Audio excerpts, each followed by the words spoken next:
Hello, আসসালামু আলাইকুম ভাইয়েরা আমার, বোনেরা আমার, প্রিয় দেশবাসী, আপনারা কেমন আছেন?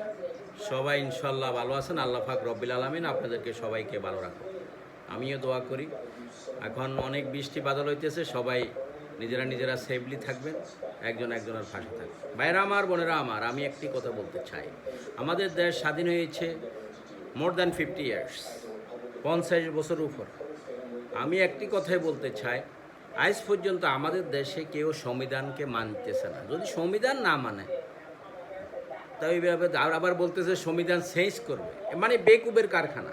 কথা বুঝতে পারছেন? আমি একটা কথা বলি, সোনার বাংলা পার্টির থেকে, ময়ূর মার্কার থেকে একটি কথা বলি, আপনাদের কি পছন্দ হয় কি না অবশ্যই আমাকে কমেন্ট করে জানাবেন।